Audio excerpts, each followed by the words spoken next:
Bienvenidos a Es Tiempo de Sumar. Las pruebas de detección de COVID-19 son una herramienta útil no solo para detectar los contagios por esta enfermedad, sino también para recoger información e insumos importantes para las investigaciones que permitirán mitigar también los efectos del avance de la pandemia en nuestro país. Hoy en Es Tiempo de Sumar hablaremos sobre los diferentes tipos de pruebas que existen para detectar la COVID-19 y los estudios que se adelantan precisamente con la información recolectada en la toma de muestras. Antes de iniciar, quiero recordarles que Es Tiempo de Sumar es un espacio en alianza con UN Televisión y la Facultad de Medicina que busca difundir los avances que se realizan desde la Universidad Nacional de Colombia para contrarrestar los efectos de la COVID-19.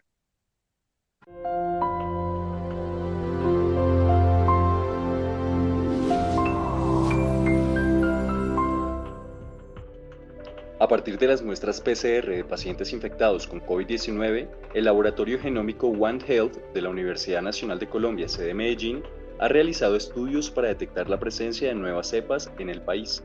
Estas investigaciones ayudan a entender mejor la evolución del virus, la efectividad de las vacunas y la respuesta inmune después del contagio.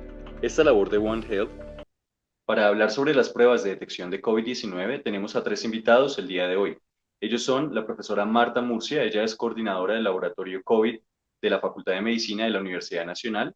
Tenemos también a la profesora Lucy Gabriela Delgado, ella es bacterióloga y doctora en ciencias farmacéuticas, y al profesor Fernando de la Hoz, él es profesor titular en epidemiología y salud pública. Vamos a dar inicio con las preguntas a la profesora Lucy Gabriela. Profe Lucy, bienvenida. Muy buenos días, muchas gracias. Comencemos entonces por contarle a quienes nos están viendo qué tipos de pruebas existen para detectar la COVID-19 y en qué se diferencian unas de otras en términos del tiempo y de la efectividad del resultado. Hay varias consideraciones que es importante explicar. La COVID-19 pareciera no tener el comportamiento de otras enfermedades infecciosas y por lo tanto esas pruebas que se utilizan para detectar una infección temprana a nivel de anticuerpos o de inmunoglobulinas parecieran no ser tan útiles en COVID-19. En resumen, y para detectar el agente etiológico, el microorganismo, el virus denominado SARS-CoV-2 o coronavirus, solamente existen tres pruebas que detectan directamente el microorganismo del agente infeccioso. Y son estas las pruebas moleculares, unas las convencionales, el denominado RT-PCR, que a través de biología molecular y de una reacción en cadena de polimerasa, se detecta este microorganismo, se detecta el RNA, que es la molécula, la macromolécula que integra el genoma del virus. Tenemos unas pruebas moleculares también, denominadas isotérmicas o pruebas moleculares rápidas en virtud del tiempo. Digamos, hay pruebas serológicas y pruebas moleculares rápidas. Estas detectan también el microorganismo de forma directa y tenemos las denominadas pruebas de antígeno. Su fundamento es un poco diferente, pero también son capaces a través de reacciones antígeno-anticuerpo detectar al microorganismo. En los tres casos se requieren las pruebas del hisopado nasofaríngeo, una muestra que se toma por la nariz hasta el fondo, hasta la base nasofaríngea, se toma la muestra, se lleva al laboratorio y se analiza. Muy importante señalar acá que aún siendo las tres pruebas moleculares tomándose con el mismo instrumento, tienen distintos niveles de lo que se conoce con el nombre de sensibilidad. Y hasta el momento, en el mundo, la prueba más sensible que permite detectar desde poca carga viral hasta alta carga viral en distintos puntos tiempo de la evolución clínica de la COVID-19 es la RT-PCR. Contrario a otras enfermedades, las pruebas isotérmicas y las pruebas de antígeno solamente tienen ese rango de sensibilidad y esa eficacia que permite discriminar lo positivo de lo negativo con mucha certeza. No funcionan también las pruebas isotérmicas y esas solamente tienen esa buena sensibilidad en individuos que tienen una alta carga viral. Termino diciendo que en COVID se ha establecido y se ha logrado evidenciar que las personas que tienen síntomas manejan alta carga viral y por lo tanto la posibilidad de detectar el microorganismo por cualquiera de las tres técnicas es importante. Sin embargo, las personas que no tienen síntomas o que están en ese periodo de tiempo antes de los 5 días, que se consideran presintomáticas desde la infección hasta la aparición de síntomas, manejan cargas virales más bajas comparada con las personas que sí tienen síntomas y por lo tanto, para esos individuos, el uso de las pruebas que tienen más sensibilidad y más confiabilidad serían las pruebas de RT-PCR, no las otras porque la posibilidad de que una prueba isotérmica o una prueba de antígeno arrojen falsos negativos es muy alta. Termino diciendo algo importante, las pruebas serológicas, que son las que se han vendido y que son económicas y son muy rápidas, también se les llama pruebas serológicas rápidas, que es con sangre capilar, del pulpejo del dedo, con sangre venosa. Esas pruebas no son tan fiables, no por la prueba en sí misma, sino porque tienen una proteína del virus que no permite detectar con certeza si la persona tiene o tuvo infección por SARS-CoV-2. Profe Lucy Gabriela, ¿con cuál de estas pruebas entonces podríamos saber si ya tuvimos la infección por el virus de la COVID-19, el SARS-CoV-2, y hasta cuánto tiempo atrás podríamos saber si ya tuvimos esta enfermedad? Bueno, es una pregunta muy interesante. Las pruebas asociadas con el monitoreo de la respuesta inmunológica son las pruebas que nos permiten detectar o mirar el rastro que dejó el microorganismo cuando pasó por el individuo. Esas son pruebas asociadas con la memoria inmunológica. El sistema inmune es muy amplio y la memoria inmunológica puede ser de carácter celular o de carácter humoral o a través de anticuerpos, que en términos de pruebas analíticas son más fáciles, quizás más sencillas, esas pruebas de detección de anticuerpos.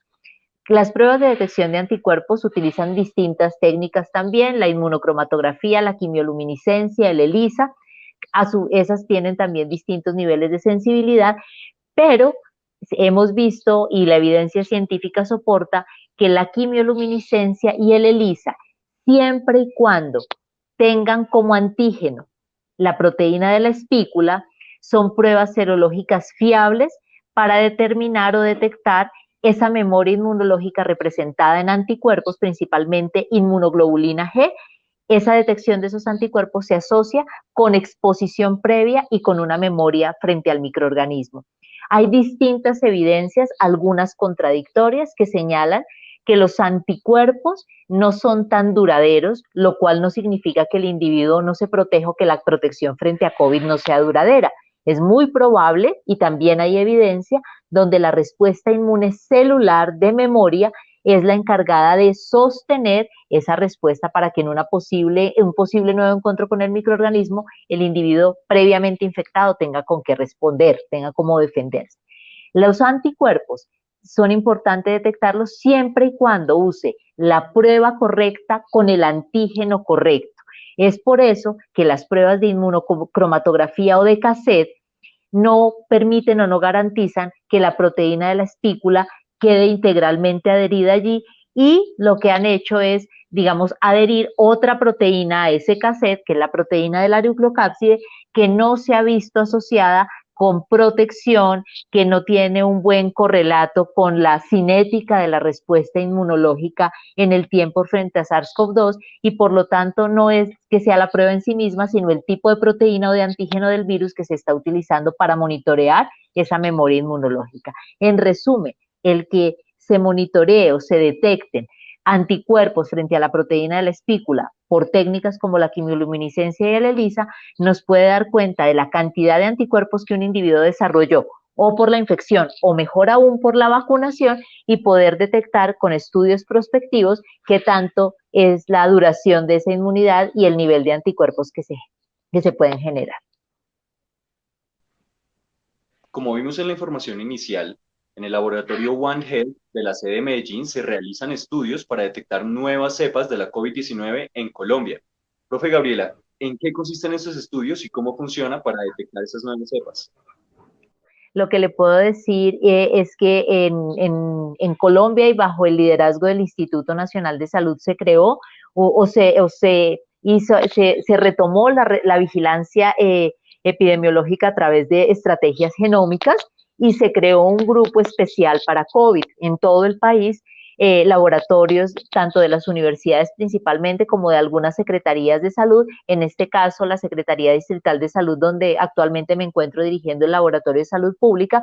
Implementamos técnicas que permitieran secuenciar y caracterizar el genoma de los microorganismos. Lo que se hace es que a partir de muestras que resultan positivas por la técnica molecular, por el RT-PCR, se rescatan esas muestras y se secuencia el genoma para definir a través de herramientas bioinformáticas, a través de unas estrategias bien importantes de análisis de datos, de Big Data, se puede identificar cuáles han sido las mutaciones o lesiones a nivel de esa secuencia y poderlas asociar con lo que se denominan las variantes de interés o las variantes de preocupación, que dicho sea de paso, pues todos los microorganismos tienen esa posibilidad de generar esos cambios, esas mutaciones, esas deleciones en procesos de adaptabilidad al medio. Todos los virus lo hacen y muchos otros microorganismos patógenos tienen esa posibilidad. Sin embargo, lo que se ha visto con SARS-CoV-2 y la importancia de hacer esa secuenciación genómica es poder identificar cuál es el comportamiento tanto individual como epidemiológico de estos microorganismos, específicamente a dos niveles: a nivel de la transmisión o la transmisibilidad, como se ha visto para algunas de esas cepas, de esas variantes, perdón, o de esos linajes de preocupación que propenden por una mayor transmisibilidad y que aparentemente algunos de ellos pudieran tener, como la variante detectada en India o en Sudáfrica, que parecieran tener un impacto sobre el pronóstico, sobre la severidad de la enfermedad después de la infección. Entonces es importante para mirar ese comportamiento a nivel de transmisión y a nivel de probable patogenicidad que tengan esas variantes. Y por otro lado, el caracterizarlas permite hacer estudios también de correlaciones, de identificación, si de pronto algunas de estas variantes, que sería en este momento lo más, digamos, lo que nos puede tener con mayor preocupación, es que algunas de esas variantes que empiecen a emerger puedan llegar a evadir la respuesta inmunológica que se genera por la vacunación. Si la vacunación nos despierta una esperanza importante, es también importante señalar que la vacuna hasta el momento previene de un COVID severo, de un COVID mortal, de entrada a UCI, pero no hay una evidencia tan grande del bloqueo de la transmisión. Y si a eso le sumamos que la respuesta inmune que se está despertando, muy importante y que denota una efectividad significativa, pudiera no llegar a ser efectiva frente a nuevas variantes, pues razón de más para seguir haciendo esa vigilancia genómica y poder establecer con certeza eventualmente si reinfecciones en individuos vacunados o previamente infectados pueden deberse a ese tipo de microorganismos que puedan estar circulando. Profesora Lucy Gabriela Delgado, muchísimas gracias por hacer parte de este tiempo de Sumar y por compartirnos esta información tan valiosa el día de hoy. Muchas gracias a ustedes por invitarme y un saludo a todos quienes nos ven y a los panelistas, al profesor de la OS y a la profesora Marta Murcia. Muchas gracias. Profe Marta, bienvenida, gracias por estar en este tiempo de Sumar nuevamente. Ya veíamos con la profesora Lucy Gabriela cuáles son los tipos de pruebas para detectar la COVID-19, pero cuéntenos, profe, ¿cuál es el procedimiento que se lleva a cabo en el laboratorio para definir si una prueba es positiva o si es negativa? Bueno, en primer lugar también yo les agradezco a ustedes por su gentil invitación para participar en este programa. Nosotros en la Facultad de Medicina estamos realizando la prueba de PCR en tiempo real, el protocolo Charité Berlín, y para saber si una prueba es positiva, esto va a depender de la fluorescencia que vaya a emitirse en caso de que el paciente sí esté infectado con el virus. Estas pruebas de PCR se hacen más o menos con 40 ciclos en los cuales las cadenas de ADN se abren, luego viene un anillamiento de los iniciadores que son específicos y luego va a venir una elongación hecha por la DNA polimerasa. Entonces, esto es un ciclo y eso se repite 40 veces. Entonces, una vez que empiece a emitir fluorescencia, el equipo empieza a detectarla y empieza a subir una curva que nos está indicando que ese paciente es positivo. Esa fluorescencia se mide en base a un umbral, a un umbral que se determina aleatoriamente, y si sube esa fluorescencia a partir de ese umbral, pues empieza a ser una muestra positiva. Como les comenté, se hace con 40 ciclos, entonces entre más temprano inicia a detectarse esa fluorescencia, es decir, en un ciclo 10, en un ciclo 12, eso nos está indicando de que el paciente va a tener una carga viral alta. Por el contrario, si inicia la detección de fluorescencia en un ciclo tardío, en un ciclo 30, un ciclo 35, 38, está indicándonos que ese paciente es positivo con una carga viral baja. Esto es importante en el momento en que uno decide hacer secuenciación de esos virus, y se requieren entonces muestras de pacientes que tengan una carga viral alta. Se escogen muestras que tengan unos CTs menores de 25. Eso va a depender también del momento en el que se tome la prueba, la positividad que tenga de ese momento que se tome la prueba. Va a depender también pues de la calidad de la muestra, que es algo muy importante. Hablando de lo que se realiza en los laboratorios de la Universidad Nacional, ¿cuál ha sido la labor de la universidad en el procesamiento de estas pruebas en lo que ya llevamos de pandemia? Bueno, entonces, en primer lugar, nosotros, quiero aclarar que nosotros fuimos avalados como un laboratorio colaborador de la Secretaría de Salud, no fuimos habilitados, entonces nosotros no vendemos el servicio de diagnóstico, colaboramos con la Secretaría de Salud. A este momento nosotros hemos realizado cerca de 37,000 pruebas de QRT-PCR para el diagnóstico de COVID. De esas 37,000 pruebas, 31,000 se han realizado a muestras que envía la Secretaría Distrital de Salud para el diagnóstico de COVID. Sin embargo, la Secretaría de Salud avaló al laboratorio, lo autorizó para realizar el diagnóstico de las muestras del Hospital Universitario Nacional y de Unisalud. Entonces, el resto de las 37,000, como 6,000 se han hecho tanto a Unisalud como al Hospital Universitario Nacional. Nosotros tenemos vigente un proyecto de regalías que fue aprobado también el año pasado, y ese proyecto de regalías financió la realización de 30,800 muestras de PCR en tiempo real, de las cuales la mitad fueron corridas por la Secretaría de Salud, ya que también participa en este proyecto, y la mitad, 15,400, fueron realizadas por nuestro laboratorio en la Facultad de Medicina. Profe Marta, y para complementar, ¿qué otros servicios está prestando la Universidad Nacional a la comunidad por medio de sus laboratorios, pues durante esta pandemia? Bueno, nosotros con el proyecto que les comenté hace un momento de regalías, también ese proyecto está financiando la realización de 30,800 pruebas de anticuerpos. Para la realización de esas pruebas tenemos en comodato un equipo de la casa Siemens, que es el Advia Centaur XP, que realiza esas pruebas por quimioluminiscencia. Nosotros en este momento hemos realizado ya cerca de 14,000 pruebas de anticuerpos de las 30,800 que debemos estar haciendo, o sea, no hemos llegado todavía al 50%.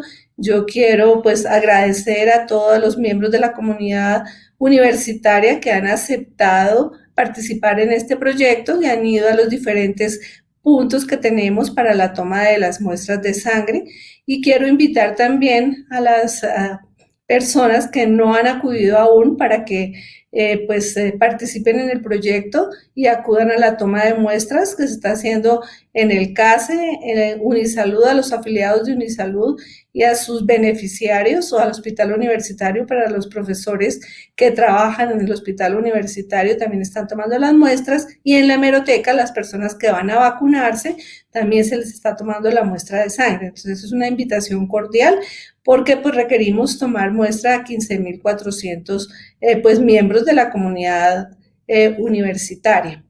pues estas pruebas son importantes y con los que hemos procesado nos hemos dado cuenta que el 40% de la población tiene anticuerpos totales contra el virus, que eso es un dato pues importante, y el 39% tiene anticuerpos IgG también contra el virus.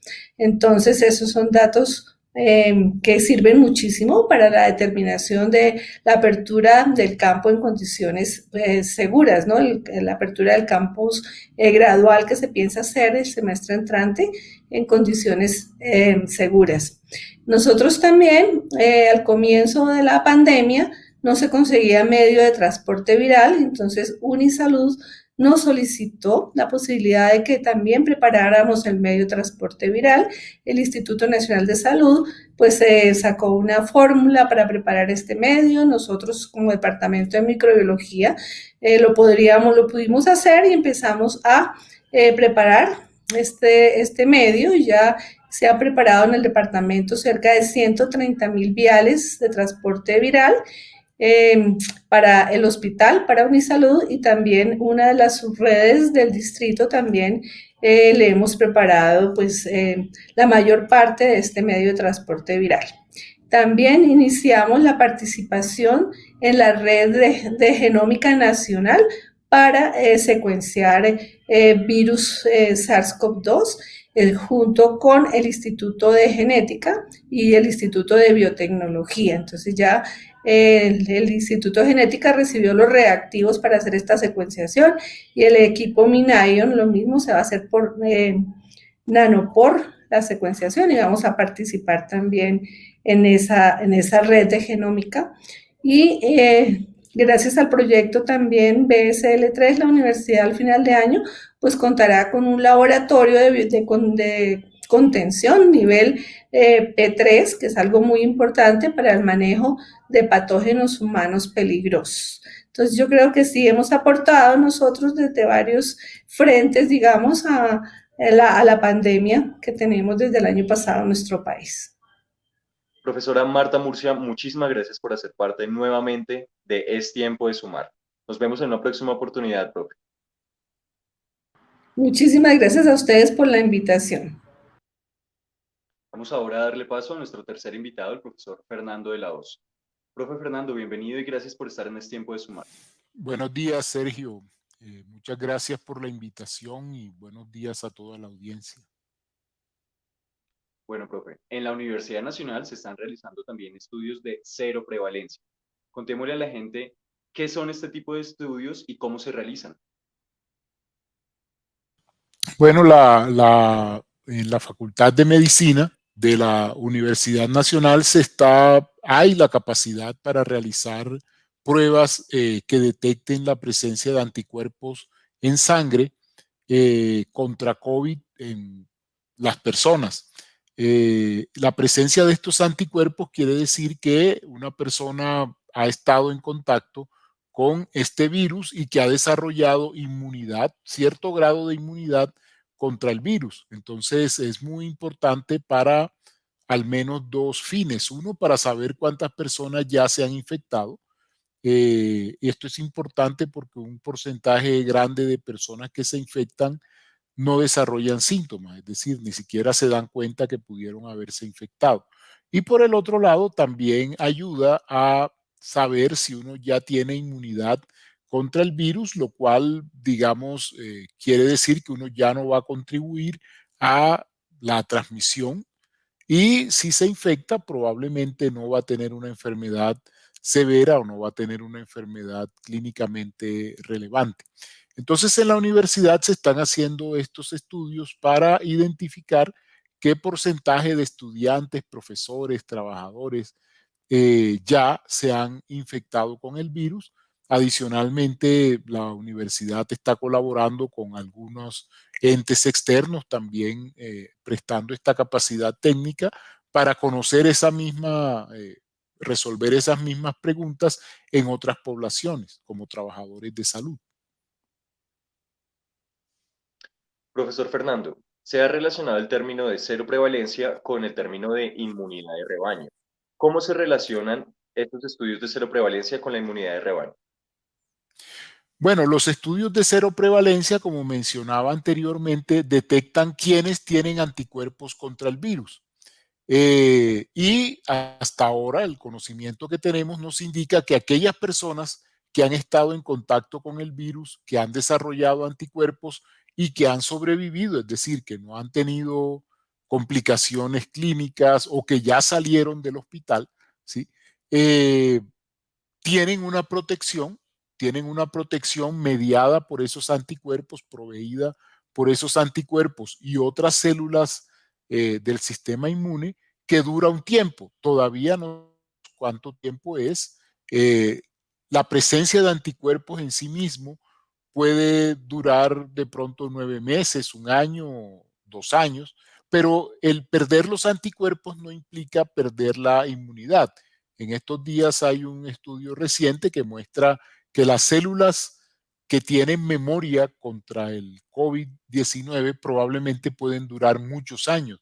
Es decir, que esta inmunidad producida por el virus puede durar muchos años, ya sea de manera total o parcial. Entonces, entre más personas tengan esta inmunidad en una población, más difícil va a ser que el virus pueda producir epidemias, brotes y directamente complicar, digamos, la ocupación hospitalaria y todas estas consecuencias que hemos estado viendo en este tiempo. Es decir, entre más personas haya en una comunidad con anticuerpos, ya sea por la infección o ya sea por la vacunación, menos probable es que en el futuro hayan brotes, epidemias, etcétera. Ahora, debe haber un nivel mínimo de este porcentaje de personas inmunes. Se ha sugerido para coronavirus que ese porcentaje puede estar entre 70 y 80%, es decir, que cuando se acumula un 70 o un 80% de la población con anticuerpos contra el virus COVID, como digo, ya sea producido por infección o por vacunación, entonces esa población probablemente va a tener un bajo riesgo como población de tener circulación importante del virus, de colapso hospitalario, etc. Profesor Fernando, muchísimas gracias por sus respuestas y por estar aquí en este tiempo de sumar. Esperamos poder contar con usted nuevamente en otra oportunidad. Bueno, muchas gracias, Sergio, y muchas gracias a ustedes por la invitación. Si tienes COVID-19 y te estás aislando en casa, ten presentes los siguientes síntomas que podrían requerir atención inmediata. Fiebre superior a 38 grados, dificultad respiratoria, fatiga extrema, tos aguda y continua, falta de oxígeno o diarrea constante. Si es necesario, acude de inmediato a un centro de salud. Recuerda que es tiempo de sumar. Y a ustedes muchas gracias por ver Es Tiempo de Sumar, este espacio entre la Facultad de Medicina y UN Televisión. Recuerden compartirnos en las redes sociales con el hashtag Es Tiempo de Sumar. Nos vemos en una próxima oportunidad. Hasta pronto.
Universidad Nacional de Colombia, proyecto cultural, científico y colectivo de Nación.